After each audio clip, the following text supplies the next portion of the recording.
இன்னைக்கு நம்ம வீடியோவில் ஒரு தேங்காய் பணியாரம் தான் செய்ய போகிறோம். வாங்க எப்படி செய்கிறதுன்னு பார்க்கலாம். இப்போ ஒரு கடாயை வச்சு ஆயில் போட்டாச்சு. ஆயில் காஞ்சதும் கொஞ்சமாக கடுகு போட்டுக்கலாம்.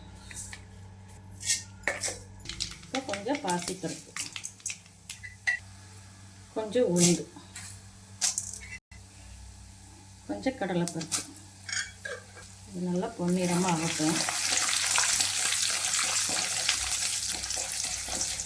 கொஞ்சமாக ஜீரகம் புரிஞ்சதுக்கப்புறம் வெங்காயம் வெட்டி வச்சுருக்கேன், அதை போட்டுக்கலாம்.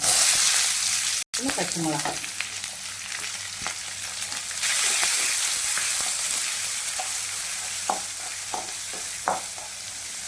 கொஞ்சமாக உப்பு.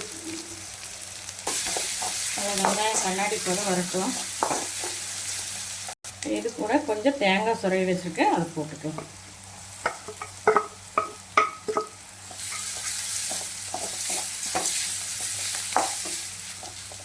இப்போ இதெல்லாம் வதங்கிருச்சு. இதை ஆற விட்டுறலாம்.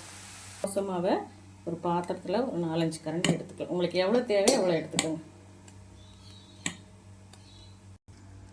கொஞ்சமாக மல்லித்தலை ஆறிடுச்சு. மேலே அந்த மாவில் போட்டுக்கலாம். மாவில் உப்பு போட்டிருந்தா நீங்கள் போட வேண்டாம், அந்த வெங்காயத்தில் போட்டதோட போதும். நம்ம பணியாரக்கல் அடுப்பில் வச்சாச்சு. ஆயில் போட்டுக்கலாம்.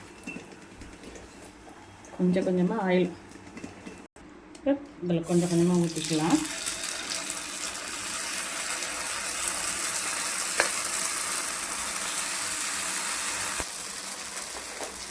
அப்படியே திருப்பி போட்டுக்கலாம்.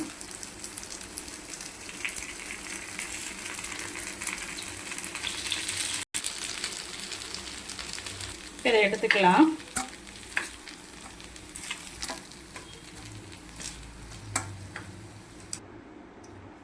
ஒரு அருமையான தேங்காய் புளி பணியாரம் ரெடி ஆயிடுச்சு. தொட்டுக்க கெட்டி சட்னி வச்சுருக்கிறேன். நீங்களும் உங்கள் குழந்தைங்களுக்கு இந்த மாதிரி செஞ்சு கொடுங்க. எப்போவும் தோசை இட்லி ஊற்றி கொடுக்குறது பதிலாக இந்த மாதிரி ஒரு டைம் செஞ்சு கொடுங்க. நல்லா விரும்பி சாப்பிடுவாங்க. இந்த வீடியோ பிடிச்சிருந்தா லைக் பண்ணுங்கள், ஷேர் பண்ணுங்கள், சப்ஸ்கிரைப் பண்ணுங்கள். தேங்க்யூ.